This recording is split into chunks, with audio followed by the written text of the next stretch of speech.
Chapter 13 probability exercise 13.1 का topic है conditional probability.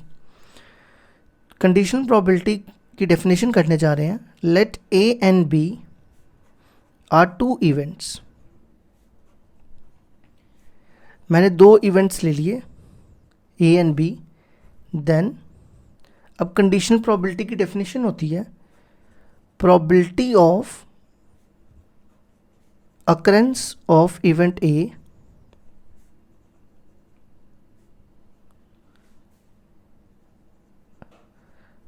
probability of occurrence of event A under the condition that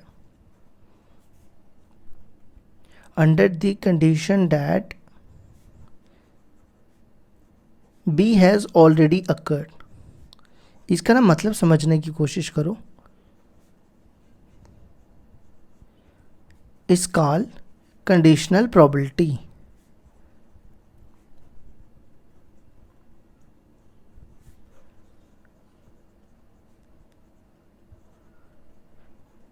देखो मैंने क्या लिखा, let A and B are two events, then probability of occurrence of event. पहले तो इसका क्या मतलब होता है occurrence of event. Occurrence of event का मतलब होता है, मान लो मेरे पास कॉइन है, ठीक है, मेरे को प्रोबेबिलिटी निकालनी है टेल की, ठीक है, किसकी निकालनी है, टेल की। तो ये जो मैं टेल की प्रोबेबिलिटी निकाल रहा हूँ ना, इसी को कहते हैं अक्यूरेंस ऑफ इवेंट ए। और इसमें जो हेड होगा ना, वो होगा नॉन अक्यूरेंस। जिसकी प्रोबेबिलिटी निकाल रहे हो उसको कहते हैं अक्यूरेंस ऑफ इवेंट, ठीक है। Occurrence of event A under the condition that B has already occurred. देखो कहता है कि जो बी की प्रोबेबिलिटी होगी ना, वो पहले से, बी जो है वो पहले से हो गया होगा, तो उसको कहते हैं कंडीशनल प्रोबेबिलिटी। देखो इसको मैथमेटिकली ऐसे डिनोट करते हैं, पी ए बाई बी। इसका मतलब होता है कंडीशनल प्रोबेबिलिटी। इसकी डेफिनेशन होती है probability of A intersection B upon probability of B, ठीक है। आपने इस पूरे फॉर्मूले से एक्सरसाइज 13.1 सॉल्व करनी है, ठीक है। क्या फॉर्मूला है, probability of A by B equal to probability of A intersection B upon probability of B, ठीक है। कंडीशनल प्रोबेबिलिटी की फिर से डेफिनेशन बता देता हूँ। Probability of occurrence of event A under the condition that B has already occurred. जिसमें B पहले का दिया होगा उसको कहेंगे कंडीशनल प्रोबेबिलिटी। बस सिंपल सी बात याद रखनी है कि बी जो है वो पहले से हमें गिवन होगा या पहले से हो चुका होगा, ठीक है। अब हम स्टार्ट करेंगे एक्सरसाइज 13.1। एक्सरसाइज 13.1 क्वेश्चन नंबर 1 है, given that E and F R events such that probability of E equal to 0.6, probability of F equal to 0.3 and probability of E intersection F equal to 0.2, then probability of E upon F and probability of F upon E, ठीक है। तो देखो हमारे पास E की probability, F की probability और intersection की probability दी हुई है। हमें क्या निकालना है, P E बाई F। ये देखो A बाई B का फॉर्मूला आपके सामने लिखा हुआ है, ठीक है। तो E बाई एफ का क्या हो जाएगा, probability of E intersection F upon probability of F, ठीक है। Probability of E intersection F की वैल्यू 0.2 और प्रोबेबिलिटी ऑफ F की वैल्यू 0.3। देखो यही होता है ना formula, probability of A intersection B upon probability of B। तो जो नीचे होता है वो नीचे आ जाता है, जैसे यहाँ पे F नीचे था तो नीचे आ गया, तो ये पॉइंट कट जाएगा, ये आ जाएगा 2/3, ठीक है। अब सेकंड पार्ट है F बाई E। इसका क्या बनेगा formula, probability of F intersection E upon, अब देखो E नीचे है तो नीचे E आ जाएगा, ठीक है। और हम F इंटरसेक्शन E को E इंटरसेक्शन F भी लिख सकते हैं, ठीक है। एक ही बात होती है, E इंटरसेक्शन F या F इंटरसेक्शन E। अब इसकी वैल्यू देखो क्या, इसकी वैल्यू 0.2 और इसकी वैल्यू है, E की वैल्यू देखो क्या 0.6। तो ये पॉइंट और पॉइंट कट जाएगा, ये आ जाएगा 2/6, 2/6 हो जाएगा 1/3। तो ये हो गया हमारा क्वेश्चन नंबर 1 कंप्लीट।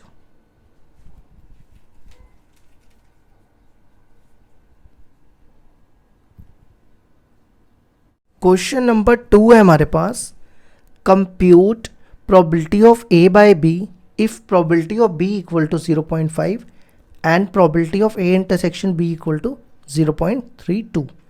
तो देखो हमें निकालना है ए बाय बी, तो क्या फॉर्मूला आएगा इसका, probability of A intersection B upon probability of B.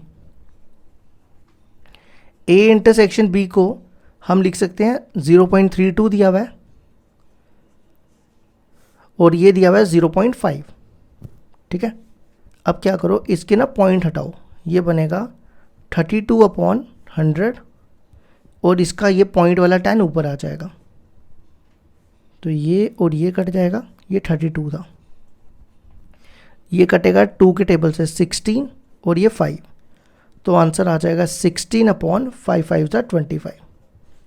तो ये आ गया हमारे क्वेश्चन नंबर 2 का आंसर।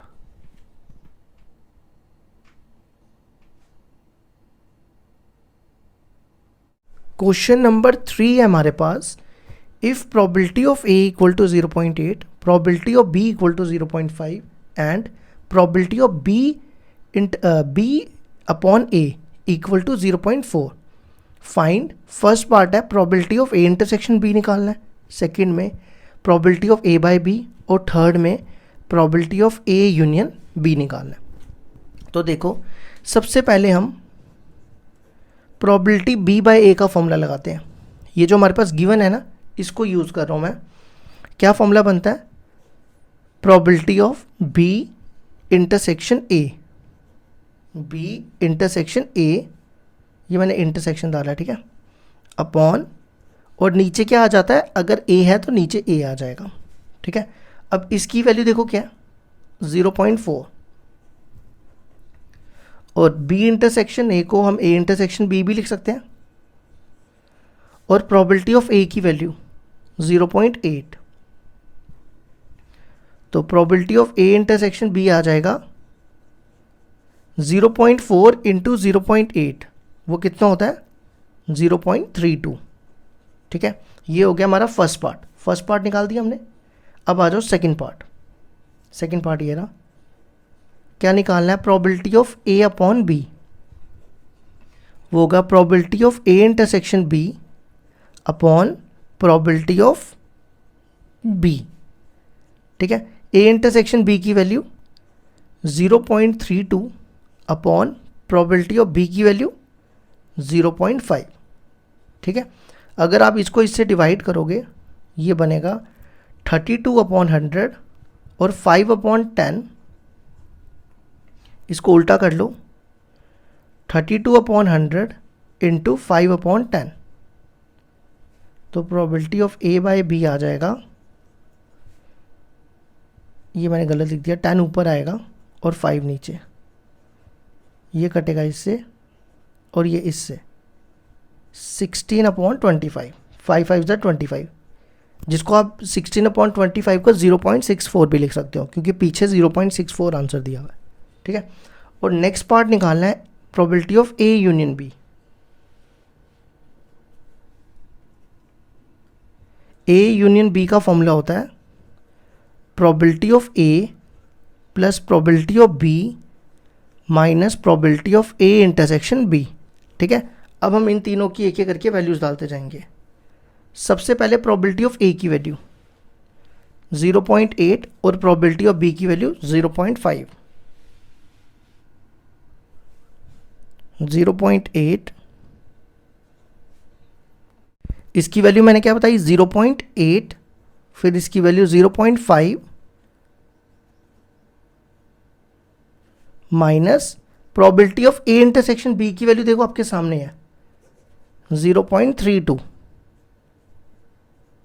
0.8 प्लस 0.5 माइनस 0.32, 0.8 प्लस 0.5 कितना बनता है, ये बनता है 1.8 और 5 कितना हो गया 13, 1.3, 1.3 में से 0.32 करोगे तो आएगा 0.98।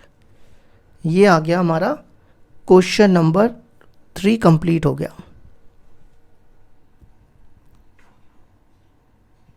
क्वेश्चन नंबर 4 है हमारे पास, evaluate probability of A union B if 2 times P of A equal to P of B equal to 5/13 and find and probability of A by B equal to 2/5। अब देखो हमें निकालना है A यूनियन B, ठीक है। अब हम क्या करेंगे, सबसे पहले इसको और इसको कंपेयर करो, इसको और इसको। 2P of A equal to 5/13, 2 को इससे मल्टीप्लाई करो, P of A आ जाएगा 13 2 ज़ा 26 और PB देखो कितना दिया हुआ है, PB दिया हुआ है 5/13, ठीक है। अब हम A बाई बी का फॉर्मूला लगा के इससे इंटरसेक्शन निकालेंगे। A बाई बी का फॉर्मूला डालो, probability of A intersection B upon probability of B।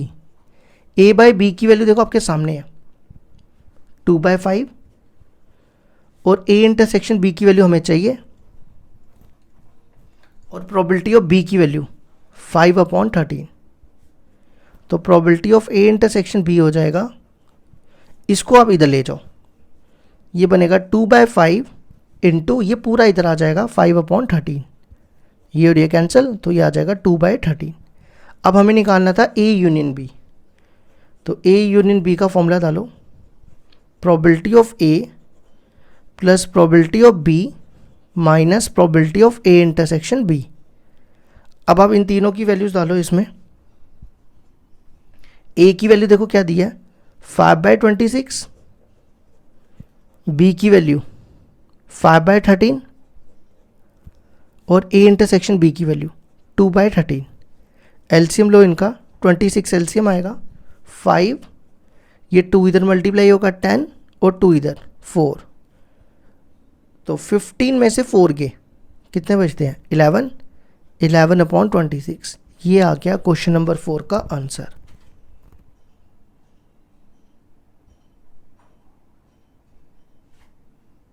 Question number 5 है हमारे पास, if probability of A equal to 6/11, probability of B equal to 5/11 and probability of A intersection B equal to 7/11, find.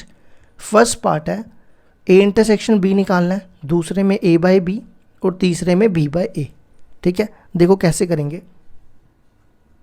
सबसे पहले A intersection B निकालने के लिए हम union का फॉर्मूला लगाते हैं। क्या फॉर्मूला बनेगा, probability of A plus probability of B minus probability of A intersection B। अब इसकी वैल्यू डालो 7/11, प्रोबेबिलिटी ऑफ A की वैल्यू 6/11 इक्वल टू डाल के बीच में ये इक्वल टू डाला, ठीक है। 6/11 प्लस B की value 5/11 minus probability of A intersection B। अब क्या करो, इसको इधर ले आओ और इसको इधर, ये हो जाएगा probability of A intersection B equal to 6/11 plus 5/11 और ये 7/11 इधर आ रहा है, तो 11 एलसीएम ले लो, ये देखो कितना हो जाएगा 6 प्लस 5 12, 12 में से 7 4/11, ठीक है। अब आ जाओ सेकंड पार्ट। सेकंड पार्ट में निकालना है A by B. A by B का क्या फॉर्मूला होता है, probability of A intersection B upon probability of B। A intersection B मैंने अभी निकाला 4/11 और प्रोबेबिलिटी ऑफ B देखो कितना था 5/11,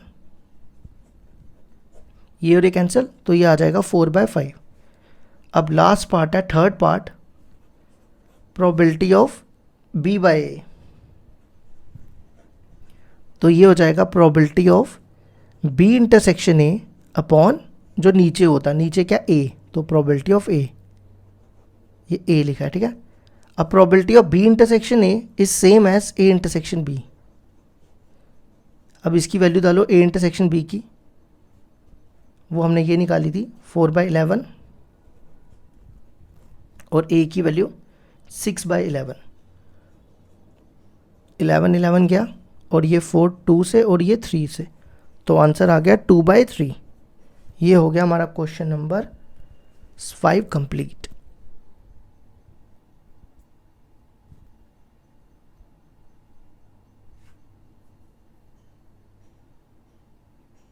नेक्स्ट क्वेश्चन है determine probability of E by F in exercise 6 to 9। अब देखो क्वेश्चन नंबर 6 से लेकर क्वेश्चन नंबर 9 तक हमें क्या निकालना है, probability of E by F. ठीक है, तो क्वेश्चन नंबर 6 दिया हुआ है, a coin is toss 3 times where first part है E head on third toss, F heads on first 2 tosses. तो देखो हम सबसे पहले सैम्पल स्पेस बनाएंगे। देखो लिखा है a coin is toss 3 times, तो बनाओ सैम्पल स्पेस। 3 क्वाइन में 3 बार हेड आ सकता है, 2 बार हेड 1 बार टेल, फिर इसको H T H T H H, ठीक है, फिर H T T T H T और टी टी एच और लास्ट में टेल टेल टेल। ये मैंने सैम्पल स्पेस बना दी। ये कितनी होगी सैम्पल स्पेस, 1 2 3 4 5 6 7 8। ठीक है, अब आ जाओ फर्स्ट पार्ट। फर्स्ट पार्ट क्या दिया है, हेड ऑन थर्ड टॉस। तो हमने देखना है head on third toss. Third toss में हेड कहाँ पे है, देखो एक ये केस है, इसके थर्ड टॉस में ये फर्स्ट टॉस, ये सेकंड टॉस, ये third toss. Next H T H, देखो इसके भी थर्ड टॉस में हेड है एच टी एच। फिर इसके बाद देखो इसमें भी थर्ड टॉस में हेड है और एक ये वाला देखो टी टी एच। ठीक है, अब हम नेक्स्ट निकालते हैं एफ। एफ देखो क्या दिया हुआ है, head on first 2 tosses. First 2 tosses में हेड होना चाहिए। देखो इन दोनों में फर्स्ट 2 टॉसेस में हेड है, एक ही आएगा। उसके बाद देखो इसके दोनों में भी फर्स्ट 2 टॉसेस में हेड है। नेक्स्ट और कोई नहीं दिख रहा ना, फर्स्ट 2 टॉसेस में हेड। ठीक है, नेक्स्ट हम क्या करेंगे, इन दोनों के बीच में इंटरसेक्शन निकालेंगे। इंटरसेक्शन मतलब दोनों के बीच में कॉमन। तो देखो दोनों में क्या कॉमन है, एच एच, सिर्फ एच एच कॉमन है ना, तो ये मैंने इन ई और एफ के बीच में कॉमन निकाल लिया। अब हम इन तीनों की प्रोबेबिलिटीज निकालेंगे। तो सबसे पहले प्रोबेबिलिटी ऑफ ई, देखो कितने एलिमेंट है, 1 2 3 4 और अपॉन में टोटल है 8। अब एफ की निकालेंगे, कितने एलिमेंट है, 1 2, एफ में 2 है और टोटल एलिमेंट 8। फिर इंटरसेक्शन की, इसमें कितने एलिमेंट है, एक ही एलिमेंट है 1 और टोटल एलिमेंट 8। अब हमें निकालना क्या था, क्वेश्चन नंबर 6 से लेकर क्वेश्चन नंबर 9 तक हमें निकालना है ई बाय एफ। वो बनता है probability of E intersection F upon probability of F.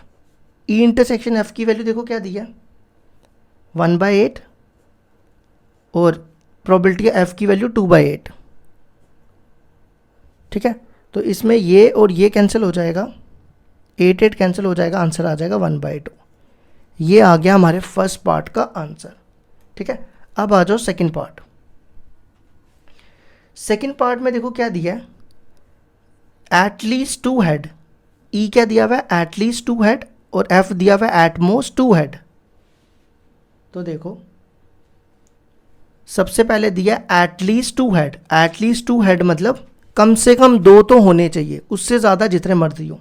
देखो इसमें 2 हैं, इसमें भी 2 हैं, इसमें भी हैं, इसमें भी हैं, सिर्फ इन चारों में है ना, कम से कम 2 तो है ना सब में, तो वो ई हो जाएगा। तो जिन जिनको मैंने मार्क किया वो मैं यहाँ लिख रहा हूँ।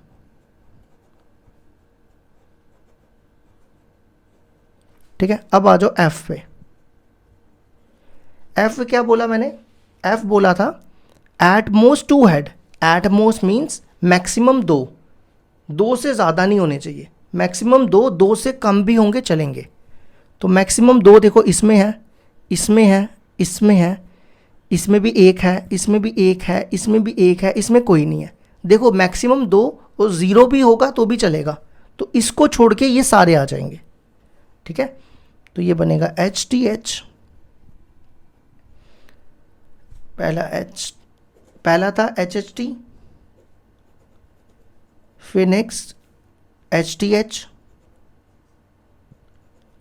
फिर T H H, H T T, T H T, TTH और TTT, मतलब 3 H छोड़, ये वाला छोड़ के बाकी सारे लिख दिए मैंने, ठीक है।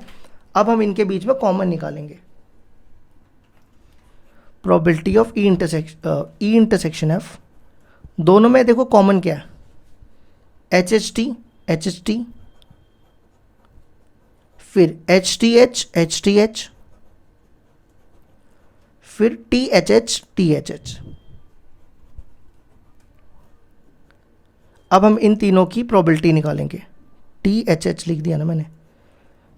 सबसे पहले प्रोबेबिलिटी ऑफ ई की निकालो, कितने एलिमेंट है, 1 2 3 4 और टोटल 8। अब एफ की निकालो, 1 2 3 4 5 6 7, 7/8। अब इंटरसेक्शन की, ई इंटरसेक्शन एफ कितने एलिमेंट है, 1 2 3, ठीक है। अब हम निकालेंगे ई बाय एफ, वो है probability of E intersection F upon probability of F. E intersection F की वैल्यू 3/8 और प्रोबेबिलिटी एफ की वैल्यू 7/8, ये और ये कैंसिल, आंसर आ गया 3/7। तो ये हो गया हमारा सेकंड पार्ट भी कंप्लीट। अब आ जाओ थर्ड पार्ट पे। थर्ड पार्ट ना मैं यहां निकाल देता हूं, ठीक है। थर्ड पार्ट में देखो क्या दिया है, ई दिया at most 2 tails. At most का मतलब हो गया मैक्सिमम 2 से कम भी होगा चलेगा, समझ आई मेरी बात। देखो इसमें 2 हैं, इसमें 2 हैं, इसमें 2 हैं, इसमें 1, इसमें 1, इसमें 1 और इसमें 0, समझ रहे हो। मतलब ये छोड़ के बाकी सारे आ जाएंगे। एटमोस्ट का मतलब होता है कि मैक्सिमम 2 से कम भी होगा चलेगा। 2 से कम मतलब 0 भी होगा, 0 टेल भी आएंगे तो भी चलेगा। तो ये छोड़ के बाकी सारे आ जाएंगे।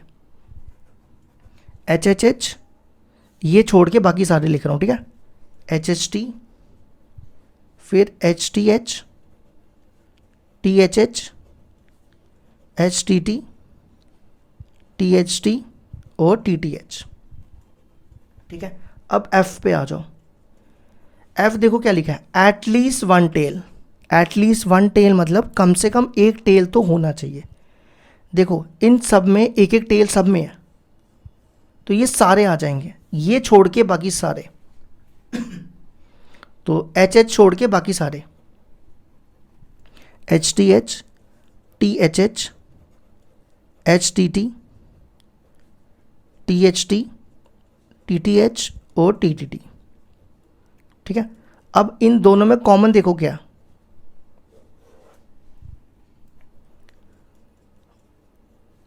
देखो सबसे पहले HHT दोनों में है, फिर नेक्स्ट HTH ये भी है, फिर उसके बाद THH, फिर HTT, HTT हो गया, THH, THH, THH तो नहीं है,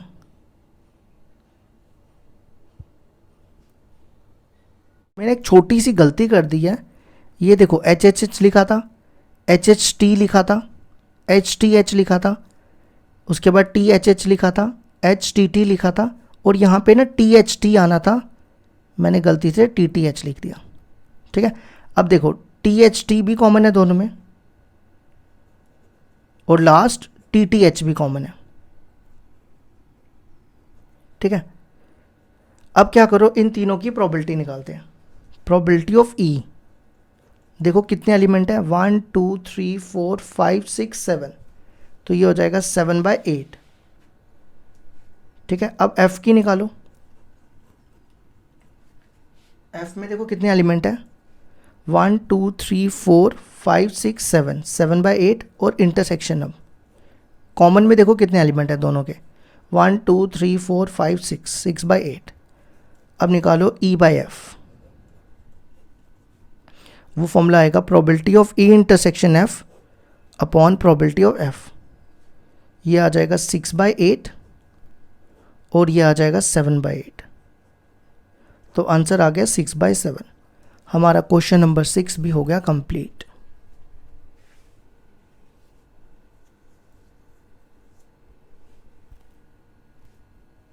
मैंने एक छोटी सी गलती कर दी है। ये देखो HHH लिखा था, HHT लिखा था, HTH लिखा था, उसके बाद THH लिखा था, HTT लिखा था, और यहाँ पे ना THT आना था, मैंने गलती से TTH लिख दिया। ठीक है, अब देखो THT भी कॉमन है दोनों में, और लास्ट TTH भी कॉमन है।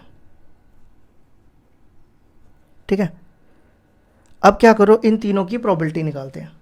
प्रोबेबिलिटी ऑफ E, देखो कितने एलिमेंट है, 1 2 3 4 5 6 7, तो ये हो जाएगा 7/8।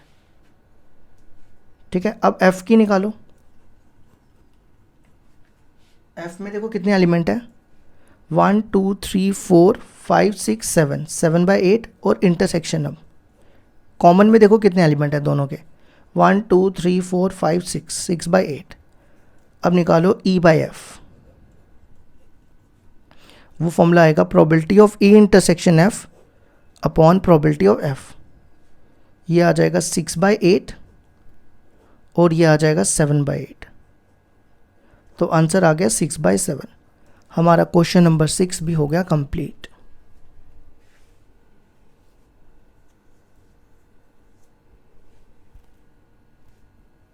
क्वेश्चन नंबर 7 है हमारे पास, 2 coins और tossed once where, first part में E दिया हुआ है, टेल अपेयर्स ऑन 1 coin, और F दिया हुआ है 1 coin शोज हेड। ठीक है, देखो हमने पहले ही पढ़ा था ना, क्वेश्चन नंबर 6 से लेकर 9 तक हमें निकालना है प्रोबेबिलिटी ऑफ E/F, ये निकालना है। ठीक है, इसका फॉर्मूला भी मैंने लिखाया था अभी आपको, तो ये फॉर्मूला हमने इस पे लगाना है। तो सबसे पहले हम 2 coins और टॉस 1, इसकी सैंपल स्पेस बनाते हैं। क्या बनेगी इसकी सैंपल स्पेस, 2 कॉइन है तो 2 कॉइन में क्या आएगा, हेड हेड, हेड टेल, या टेल हेड, या टेल टेल, यही होता है ना। तो कितने एलिमेंट आ गए इसमें, 1 2 3 4। ठीक है, अब आ जाओ फर्स्ट पार्ट। फर्स्ट पार्ट कहता है E tail appear on 1 coin, एक कॉइन में एक में टेल होना चाहिए। ये देखो एक इसमें टेल है और एक इसमें, सिर्फ एक ही टेल होना चाहिए। ठीक है, इसी तरह F क्या दिया, F दिया हुआ है हमारे पास 1 कॉइन शोज हेड, तो एक कॉइन में हेड होना चाहिए, तो एक कॉइन, इसमें भी एक कॉइन में हेड है, इसमें भी सेम ही आ जाएगा, HT और TH। अब दोनों के बीच में कॉमन, तो दोनों के बीच में कॉमन देखो सेम ही है दोनों, तो यही आ जाएगा HT और TH। अब हमें ना फॉर्मूले में E की प्रोबेबिलिटी नहीं चाहिए होती, तो मैं E की नहीं निकालूंगा, सिर्फ F की निकालूंगा और इंटरसेक्शन की। F की प्रोबेबिलिटी क्या हो जाएगी, कितने एलिमेंट है, 1 2, 2 बाय टोटल 4, 2/4। अब इंटरसेक्शन की, कितने एलिमेंट है इसमें भी, 2 और टोटल 4। अब निकालना है E/F, तो इसका लगा दो फॉर्मूला, वो हो जाएगा probability of E intersection F upon probability of F।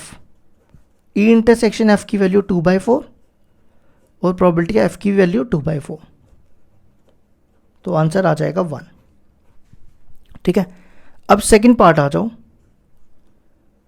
Second part में कहता है F, देखो क्या दिया है, F दिया है नोट, ये E है सॉरी, नो टेल अपेयर।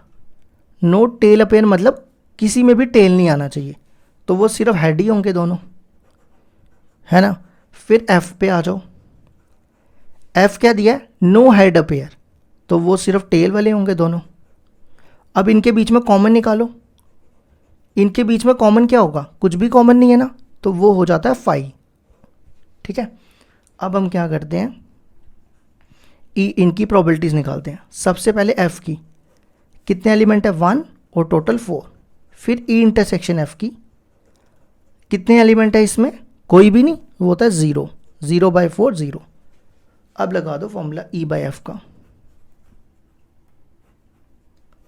वो बन जाएगा probability of E intersection F upon probability of F, तो ये आएगा 0 अपॉन प्रोबेबिलिटी ऑफ F कितनी है, 1/4, वो 0 ही हो जाएगा। तो ये हो गया हमारा क्वेश्चन नंबर 7 कंप्लीट।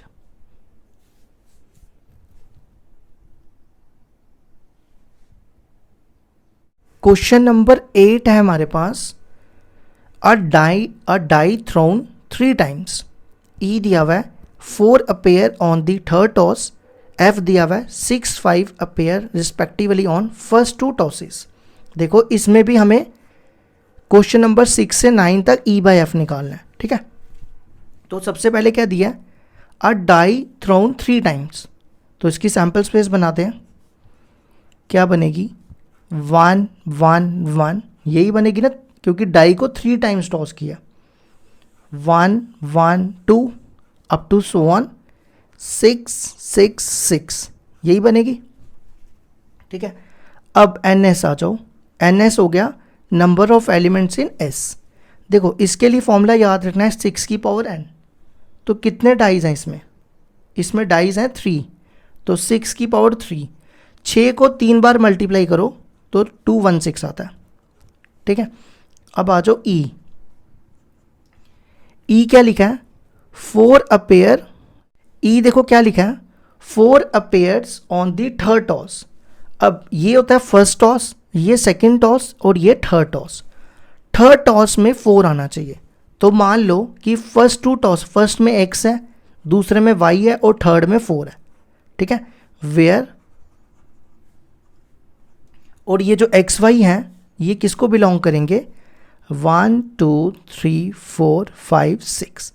ये मैंने इसलिए किया क्योंकि ये बनाना मुश्किल है, अब ये कितने सारे हो सकते हैं ये हमें पता नहीं है, इसलिए मैंने इसको इस फॉर्म में बना दिया, ठीक है। अब आ जाओ एफ, एफ देखो क्या दिया, 6 and 5 appear on the first 2 tosses, मतलब पहली टॉस में 6 होना चाहिए और दूसरी में 5 होना चाहिए, और थर्ड में क्या हो सकता है, 1 हो सकता है। ये बनाना आसान है इसलिए मैं इसको बना रहा हूँ। अब नेक्स्ट 6 5 2 हो सकता है, 6 5 3 हो सकता है, 6 5 4 हो सकता है, 6 5 5 हो सकता है, और 6 5 6 हो सकता है ना। अब इन दोनों में कॉमन देखो क्या होगा, देखो कॉमन क्या होगा, जिसमें 4 होगा वो वाला कॉमन होगा। देखो सिर्फ इसमें 4 है तो कॉमन आ जाएगा 6 5 4। अब हमें प्रोबेबिलिटी चाहिए होती है एफ की और इंटरसेक्शन की। एफ की प्रोबेबिलिटी देखो क्या होगी, 1 2 3 4 5 6, और टोटल कितने हैं 216, ठीक है। अब इंटरसेक्शन की प्रोबेबिलिटी, इंटरसेक्शन में देखो कितने एलिमेंट है, एक ही एलिमेंट है 1, और टोटल 216। अब हम निकालेंगे ई बाय एफ, तो आ जाएगा probability of E intersection F upon probability of F. E intersection F की वैल्यू 1/216 और एफ की वैल्यू 6/216, ये और ये कैंसिल, तो आंसर आ जाएगा 1/6। ये हो गया हमारा question number 8 complete.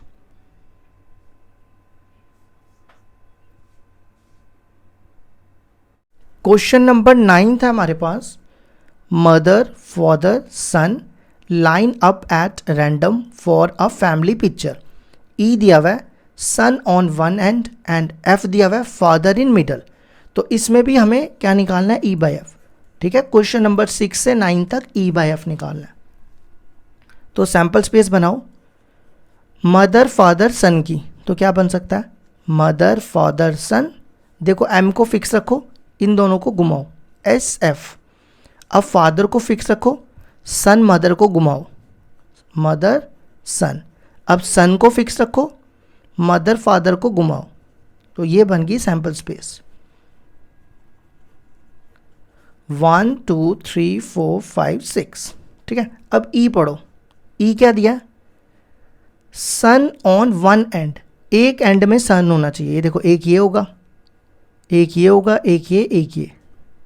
Mother father सन, फादर मदर सन, सन मदर फादर, और सन फादर मदर। अब नेक्स्ट एफ, एफ देखो क्या दिया, फादर इन मिडल, मिडल में फादर होना चाहिए। देखो एक ये होगा और एक ये होगा, ये दो होंगे, एक ये वाला एक लास्ट वाला। मदर फादर सन, सन फादर मदर। अब इनके बीच में कॉमन निकालो, इंटरसेक्शन। देखो दोनों में मदर फादर सन और सन फादर मदर,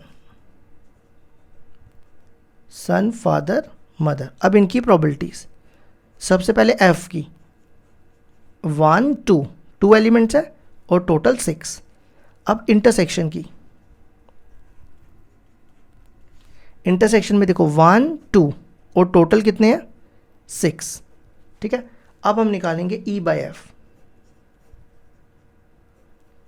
ये बनेगा probability of E intersection F upon probability of F. E intersection F की वैल्यू 2/6 और एफ की भी वैल्यू 2/6, तो आंसर आ गया 1। ये हो गया हमारा क्वेश्चन नंबर 9 भी कंप्लीट।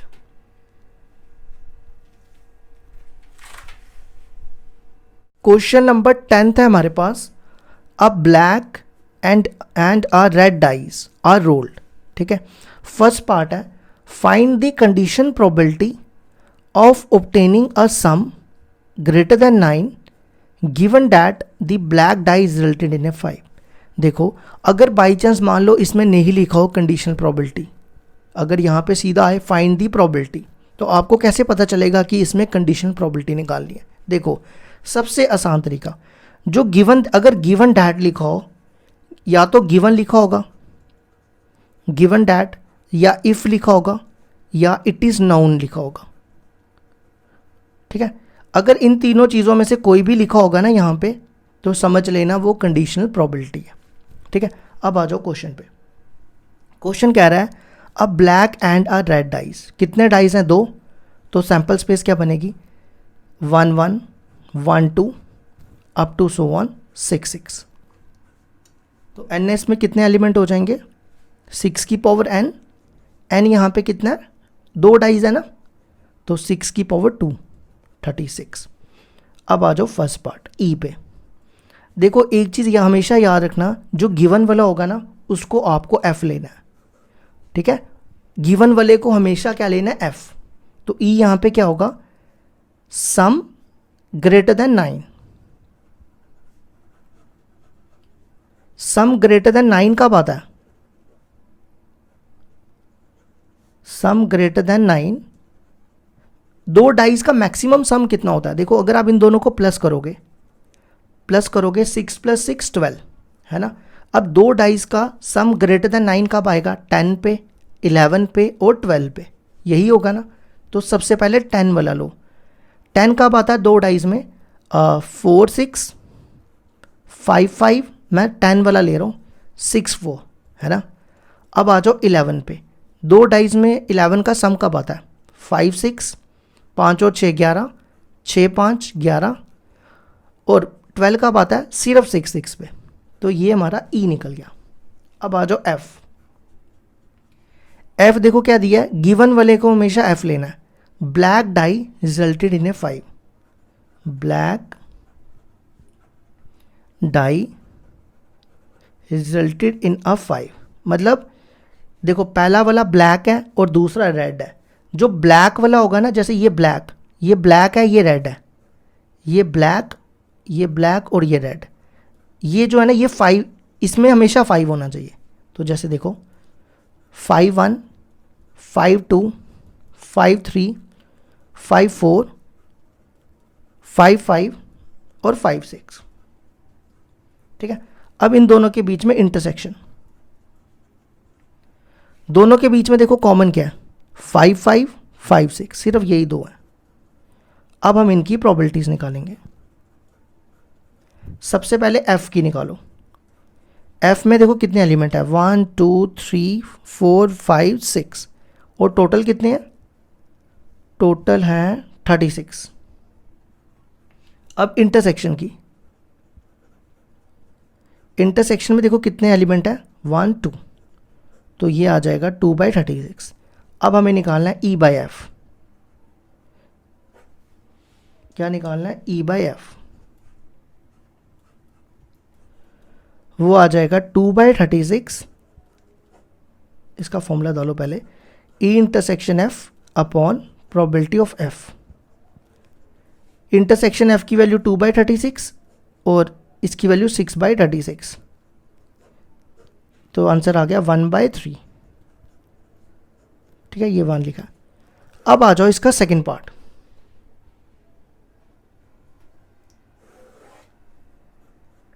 सेकंड पार्ट में देखो क्या बोलता है, find the conditional probability of obtaining the sum 8। अब जिसको और गिवन वाले को एफ लेना है, ठीक है, गिवन वाले को एफ लेना है। ई क्या, सम होना चाहिए 8। दो डाइज का सम 8 कब आता है, जब क्या आए 2 6 3 5 4 4। अब प्लस करके देखो 8 आ रहा है, 5 3 और 6 2, है ना। अब आ जाओ एफ। एफ बोलता है कि red die is resulted in a number less than 4। मतलब red die shows a number less than 4। अब देखो मेरी बात समझना ध्यान से। अब देखो पहले तो रेड डाई कौन सा है, रेड डाई है दूसरा वाला, ठीक है। कहता है कि जो रेड डाई का नंबर है ना, ये ब्लैक है और ये रेड है, ठीक है। इसका जो नंबर है वो 4 से कम होना चाहिए। 4 से कम मतलब यहाँ पे या तो 1 होना चाहिए, या तो 2, या तो 3, ठीक है।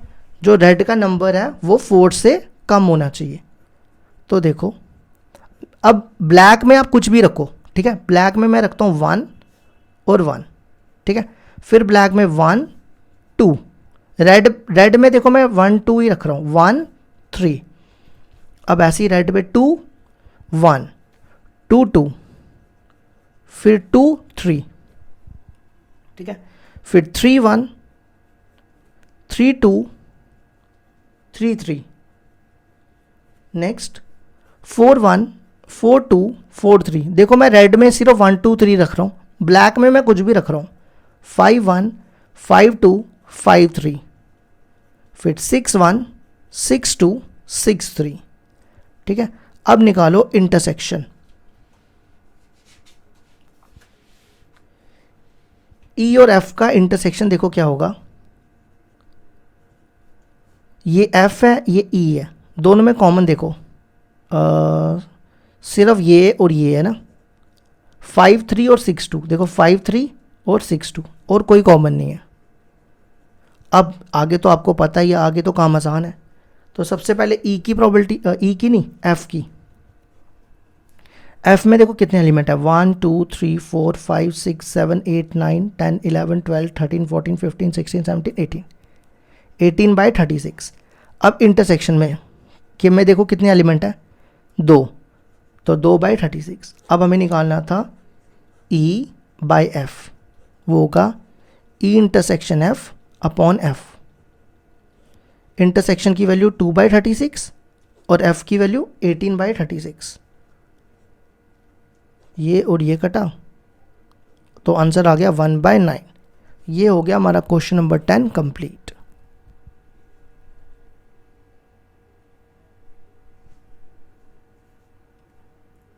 क्वेश्चन नंबर 11 है हमारे पास।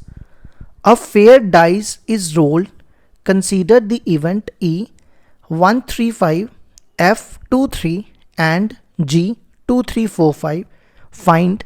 ये हमें फर्स्ट 3 पार्ट्स सॉल्व करने हैं, ठीक है। सबसे पहले है अ फेयर डाइस इज रोल्ड। एक डाइस में कितने सैंपल पॉइंट होते हैं, 1 2 3 4 5 6। इसमें कितने फेसेस होते हैं, 6। तो NS हो गया 6। NS मतलब number of elements in S is 6। अब देखो E कितना है, E लिख लेते हैं 135, F दिया हुआ है 2 3 और G दिया हुआ है 2 3 4 5, ठीक है। ये जो सारी गिवन कंडीशंस थी ये मैंने लिख दी। अब आप इसका फर्स्ट पार्ट पढ़ो, क्या बोल रहा है फर्स्ट पार्ट इसका बोल रहा है प्रोबेबिलिटी निकालो E बाई एफ की। E बाई एफ का फॉर्मूला मैं यहां लिख रहा हूं, इसका फॉर्मूला होता है E intersection F upon PF, यही होता है ना। तो सबसे पहले हम ना इन तीनों की प्रोबेबिलिटी निकाल लेते हैं। इसकी प्रोबेबिलिटी हो जाएगी 3/6, 1 2 3, 3 एलिमेंट और टोटल। अब F में कितने एलिमेंट है, 1 2 2/6 और G में 1 2 3 4, ठीक है। अब आ जाओ फर्स्ट पार्ट, हमें क्या चाहिए, E intersection F. E intersection F क्या होगा, ई और एफ में कॉमन, ई और एफ में क्या कॉमन दिख रहा है, सिर्फ 3 कॉमन है ना। तो इसकी प्रोबेबिलिटी कितनी हो जाएगी, 1/6, क्योंकि इसमें एक एलिमेंट है। ठीक है, अब आ जाओ ई बाय एफ का फॉर्मूला लगाओ, या एक सेकेंड रुक जाओ, हाँ ठीक है, हाँ ठीक है। First part E by F, क्या फॉर्मूला बनेगा, probability of E intersection F upon probability of F. तो डालो इसकी वैल्यू, इंटरसेक्शन की वैल्यू 1/6 और पी एफ की वैल्यू 2/6, तो आंसर आ जाएगा 1/2। अब आ जाओ इसके बाद इसका सेकंड पार्ट, इसी का फर्स्ट पार्ट का यही पार्ट है, एफ बाय ई निकालना है, एफ अपॉन ई। ठीक है, ये एफ अपॉन ई लिखा मैंने,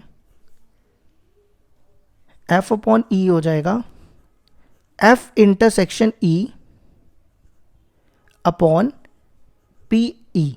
अब एफ इंटरसेक्शन ई और ई इंटरसेक्शन एफ सेम होता है, एक ही बात है। ठीक है, ये भी 1/6 और ई की प्रोबेबिलिटी 3 ये ई है, ई की प्रोबेबिलिटी 3/6, तो इसका आंसर आ गया 1/3।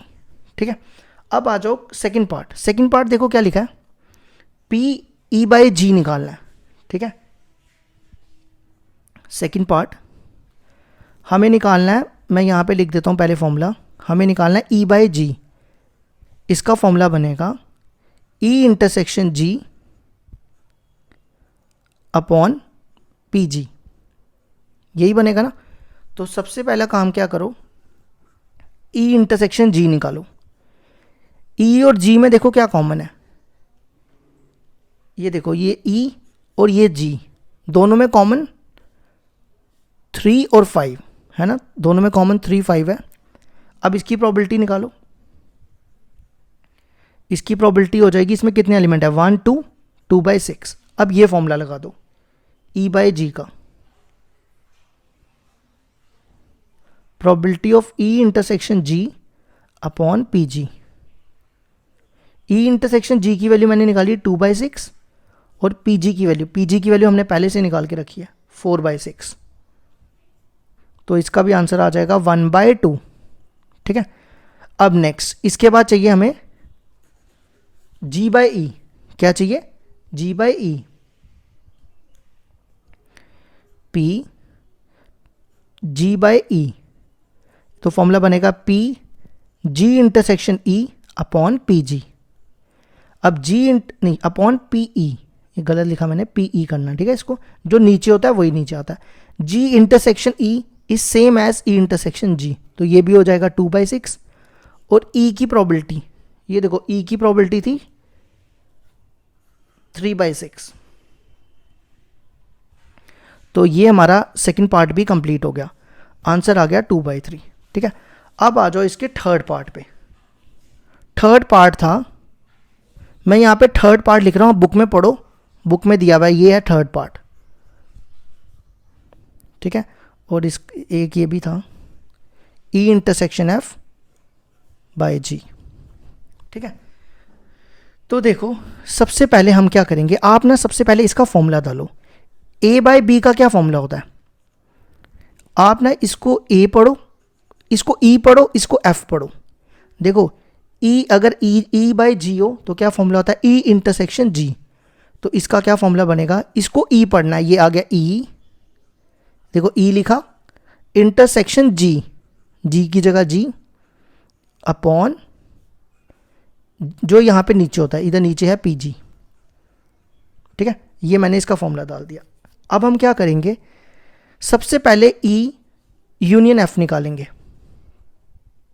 देखो अब क्वेश्चन में देखो ई था 135 और जी क्या था, एफ था 2 3। अब क्वेश्चन में देखो ये दोनों वैल्यूज दी हुई हैं ई और एफ की, तो यूनियन का मतलब होता है कि सारे के सारे एलिमेंट आ जाएंगे। तो 1 2 3 5 सारे एलिमेंट हमने लिखने होते हैं यूनियन में। ठीक है, अब हम निकालेंगे ई यूनियन एफ इंटरसेक्शन जी, इंटरसेक्शन जी। अब आप क्या करो, यहाँ पे ई यूनियन एफ की वैल्यू डालो, वो है 1 2 3 5 और इंटरसेक्शन जी की वैल्यू, जी की वैल्यू है 2 3 4 5, ये क्वेश्चन के में गिवन है। अब हमने देखना है कि इन दोनों में क्या कॉमन है, 2 कॉमन है, 3 कॉमन है और 5 कॉमन है। ठीक है, अब हम इसकी निकालेंगे प्रोबेबिलिटी। इसकी मैं प्रोबेबिलिटी निकालने जा रहा हूं। देखो कितने एलिमेंट है, 1 2 3 और टोटल थे 6। ठीक है, अब ये वैल्यूज इसमें डाल दो, P E union F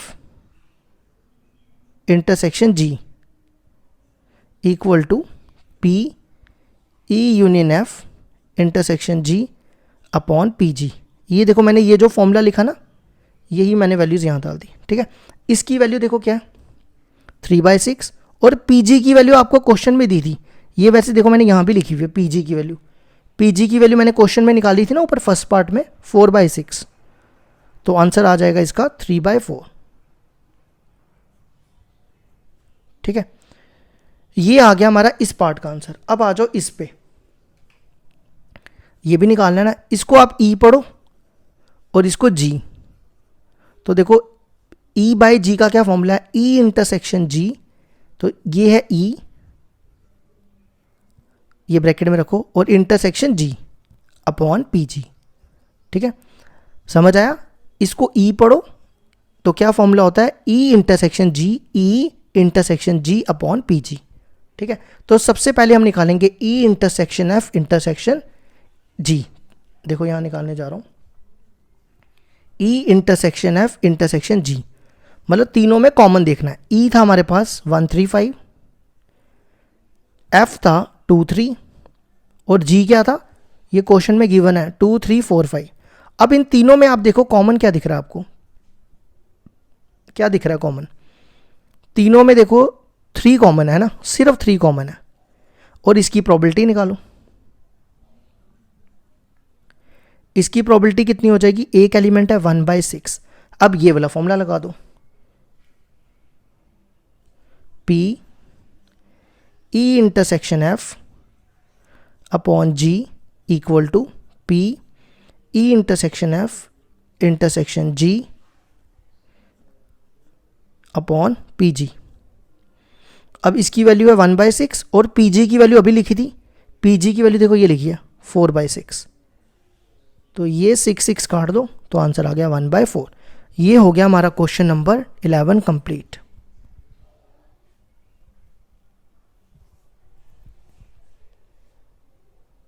question number 12 है हमारे पास, assume that each born child is equally likely to be a boy or a girl. If a family has 2 children, what is the conditional probability that both are girls, given that the youngest is a girl and second part है at least one is a girl। देखो हमें क्या आता है, इसमें कितने child दिए हुए, 2 चाइल्ड है, एक फैमिली में 2 चिल्ड्रन है, एक बॉय और गर्ल, तो उसकी सैंपल स्पेस बनाओ, क्या बनेगी, BB BG GB और GG, यही बनेगी। तो इसमें कितने एलिमेंट आ जाएंगे, 4, गिन लो 1 2 3 4। ठीक है, अब आगे देखो क्या बोलता है, what is the conditional probability that both are girls. देखो जहां पे गिवन लिखा होता है ना वो हो जाएगा F, और जिसकी प्रोबेबिलिटी निकालनी होती है वो होता है E। ठीक है, याद रखो गिवन वाला F और जिसकी प्रोबेबिलिटी निकालनी है वो E। तो E क्या है यहां पे, बोथ आर गर्ल्स, तो इस गर्ल्स में सिर्फ ये GG आ जाएगा। ठीक है, अब आ जाओ फर्स्ट पार्ट, जो गिवन डाटा है उसको हम लेंगे F। ठीक है, F क्या दिया हुआ है, youngest is a girl. Youngest का मतलब हो गया जो छोटी हो या जो बाद में पैदा हुई हो। तो देखो इसमें जो ये वाली होगी ये बाद में पैदा होगी, BG और GG, सिर्फ यही आएगी। ठीक है, ये हो गया यंगेस्ट इज ए गर्ल। अब नेक्स्ट क्या करो, इन दोनों में इंटरसेक्शन निकालो, दोनों में कॉमन देखो क्या, GG। ठीक है, फिर नेक्स्ट PF की प्रोबेबिलिटी वो कितनी हो जाएगी, 1 2 बाय टोटल देखो कितने हैं, 4। अब इंटरसेक्शन की प्रोबेबिलिटी, इंटरसेक्शन में एक ही एलिमेंट है तो 1/4। अब हमें निकालनी थी कंडीशनल प्रोबेबिलिटी, तो कंडीशनल प्रोबेबिलिटी होती है E/F। इसका फॉर्मूला डालो, E इंटरसेक्शन F है 1/4 और ये है 2/4, तो ये आ गया 1/2। ठीक है, अब आ जाओ सेकंड पार्ट। सेकंड पार्ट में लिखा है given that at least one is a girl, तो हम इसको F ले लेंगे। At least one is a girl, मतलब कम से कम एक गर्ल तो होनी चाहिए। तो देखो एक इसमें भी है, इसमें भी है, इसमें भी है, तीनों में एक एक तो है, BG, GB और GG। अब हम E और F में कॉमन देखेंगे, ये E है, ये F है, दोनों में कॉमन देखो क्या, फिर से क्या आएगा GG। ठीक है, अब प्रोबेबिलिटी निकालो। PF की प्रोबेबिलिटी क्या होगी, 1 2 3, 3/4। फिर इंटरसेक्शन में कितने एलिमेंट है, 1, 1/4। अब हमें निकालनी है कंडीशनल प्रोबेबिलिटी, तो वो बनेगा PE intersection F upon PF। Intersection की वैल्यू 1/4 और F की वैल्यू 3/4, तो आंसर आ जाएगा 1/3। ये हो गया हमारा क्वेश्चन नंबर 12 कंप्लीट।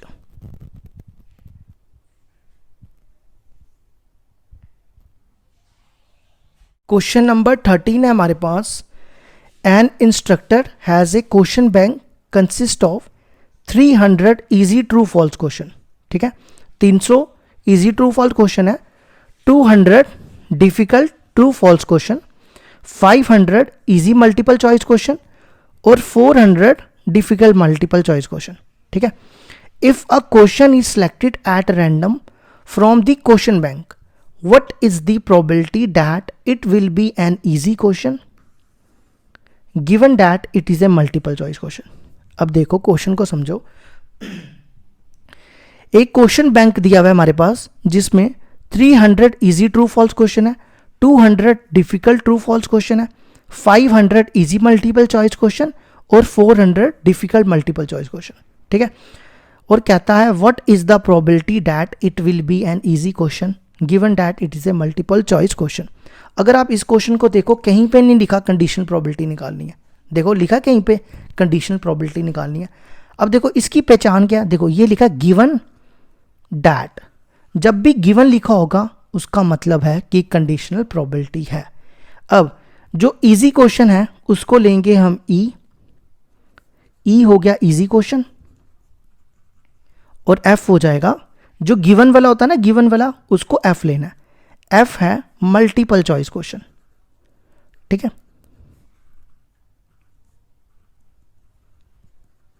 अब E की प्रोबेबिलिटी निकालो। देखो इजी क्वेश्चन कितने हैं,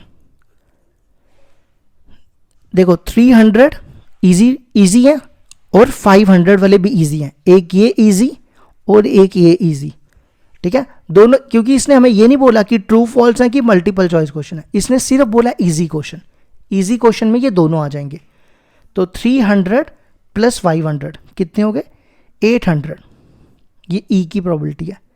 ठीक है, और टोटल में देखो कितने आएंगे, अपॉन में सबको प्लस करो, 300 प्लस 200 500, 500 प्लस 500 1000, 1000 प्लस 400 1400, तो नीचे लिख दो डिवाइड में 1400।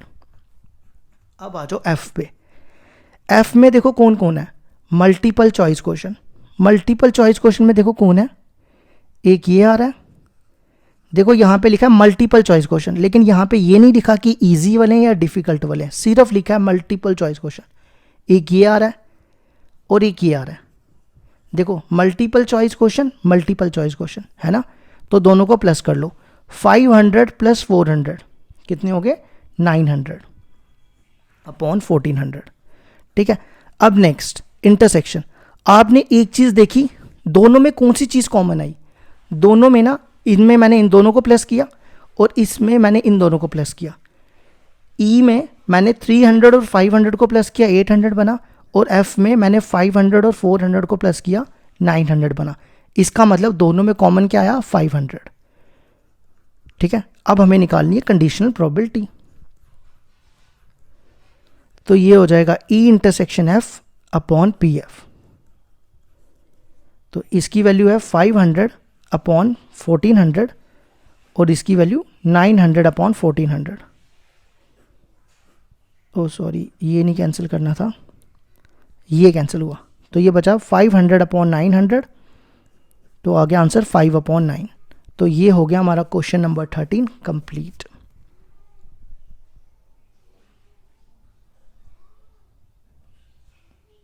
क्वेश्चन नंबर 14 है हमारे पास, given that the two numbers appearing on throwing two dice are different, find the probability of the event, the sum of number on the dice is 4।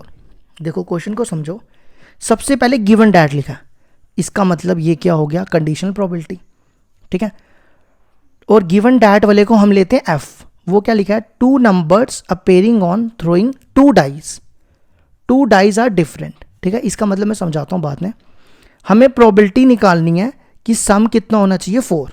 तो सबसे पहले तो देखो कितने डाइज हैं, 2 डाइज, इसकी सैंपल स्पेस बनाओ, 1 1 1 2 अप टू सो 1 6 6,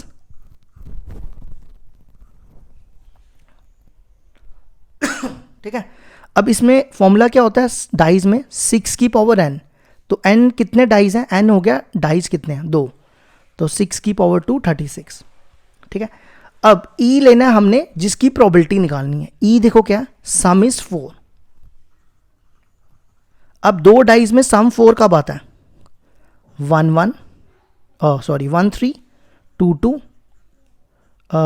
3 1 और बस इतना ही आता ना, और कोई नहीं आता, ठीक है। अच्छा, और तो नहीं होता ना कोई, 1 3 3 1 यही होता है ना 3। अब आ जाओ एफ पे, एफ क्या लिखा है देखो पढ़ो, गिवन वाले को हमेशा एफ लेना है, two numbers appearing on throwing two dies are different, मतलब कि वो जो दोनों नंबर है ना, जैसे ये 2 नंबर्स हैं, वो नंबर ना सेम नहीं होने चाहिए, ये वाले नंबर्स नहीं होने चाहिए, ये नंबर छोड़ दो, बाकी देख लो कौन से आते हैं। समझे मेरी बात, क्या लिखा है इसने, two numbers appearing on two dice are different, मतलब वो दोनों नंबर जो होने चाहिए वो डिफरेंट होने चाहिए, जैसे 1 3 1 2 इस फॉर्म में नंबर्स, मतलब ये वाले नंबर छोड़ के, तो वो कितने हो सकते हैं। अब इतने सारे नंबर तो मैं लिखूंगा नहीं ना, तो उन ये 6 नंबर छोड़ दो, ये देखो 1 2 3 4 5 6, 36 में से ये 6 नंबर निकाल दो, पीछे कितने रह जाएंगे 30, तो 30 अपॉन 36, ठीक है। अब नेक्स्ट इंटरसेक्शन निकालो।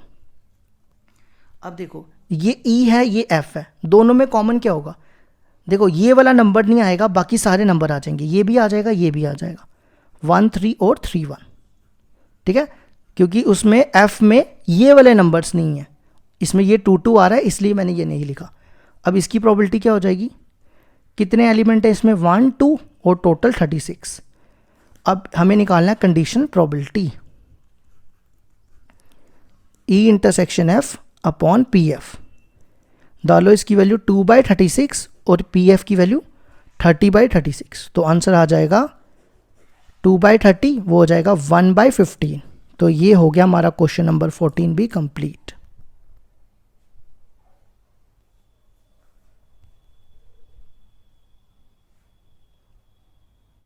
क्वेश्चन नंबर 15 है हमारे पास, consider the experiment of throwing a die, पहले यहां तक पढ़ो, ऑफ थ्रोइंग अ डाई, एक डाई है, ठीक है।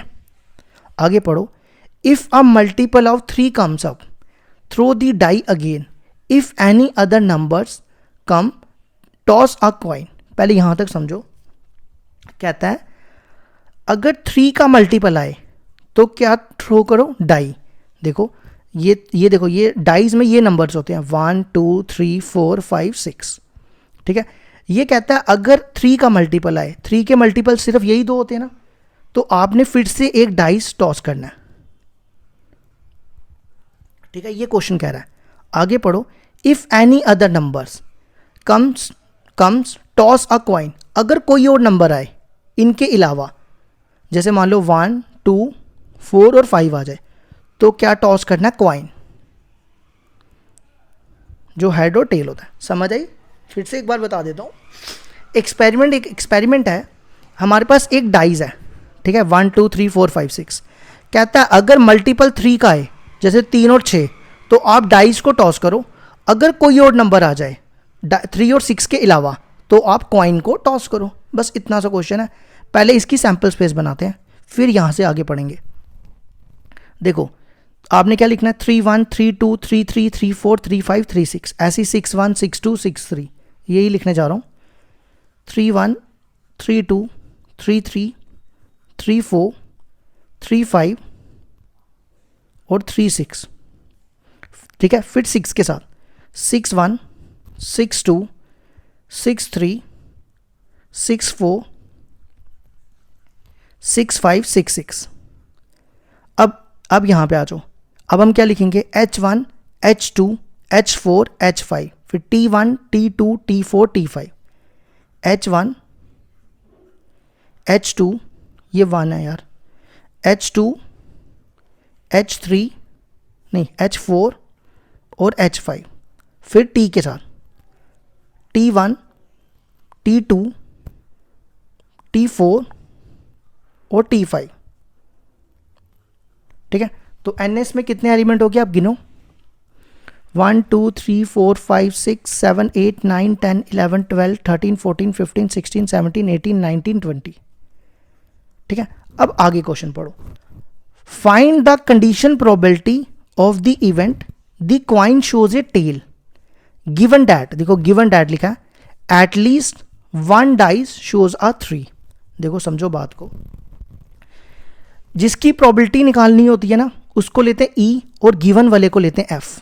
तो यहां पे ई क्या हो जाएगा, कॉइन शोज अ टेल,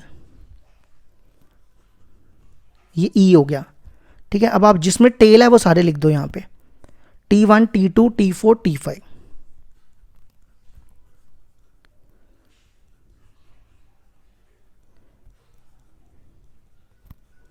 ठीक है। अब नेक्स्ट इसके बाद वैसे हमें ना यहाँ पे 1H लिखना चाहिए था ना, वो ज़्यादा ठीक रहता। थोड़ा सा ना ठीक कर लो, चलो जाने दो, कोई फ़र्क नहीं पड़ता, फिर भी आप ठीक कर लेना। आपको लिखना चाहिए था 1H 1T 2H 2T, ऐसे भी लिखोगे कोई गलत नहीं है। अब F क्या आएगा, at least 1 dies shows a 3, at least 1 die shows a 3, मतलब कम से कम 3 तो आना चाहिए।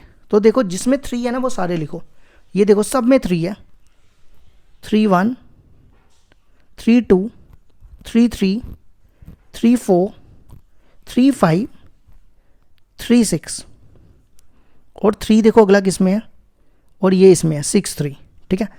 अब हमें निकालनी है कंडीशन प्रोबेबिलिटी। तो सबसे पहले निकालो ई इंटरसेक्शन एफ। ई और एफ में देखो क्या कॉमन है, कुछ भी कॉमन नहीं है, तो वो हो जाएगा 5। तो इसकी प्रोबेबिलिटी कितनी हो जाएगी, 0 अपॉन टोटल कितने हैं 20, वो 0 हो गया, ठीक है। अब ई बाय एफ का फॉर्मूला लगाओ, वो हो जाएगा E intersection F upon P F. अब हमें पी एफ की भी प्रोबेबिलिटी चाहिए ना, तो पी एफ की प्रोबेबिलिटी निकालो।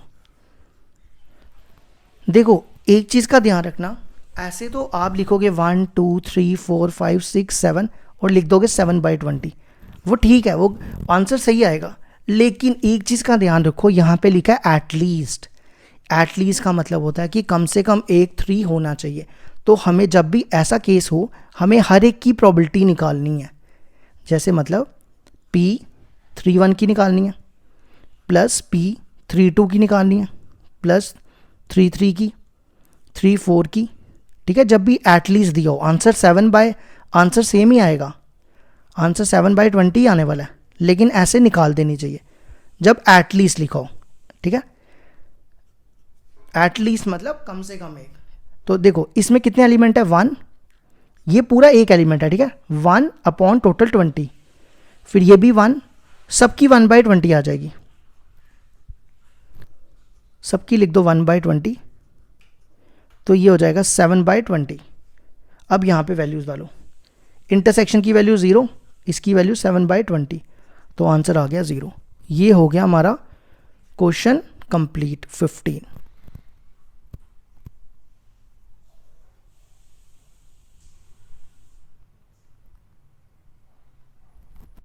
क्वेश्चन नंबर 16 है हमारे पास, if probability of A equal to 1/2 probability of B equal to 0, then probability of A by B निकालना है। क्या फॉर्मूला होता है इसका?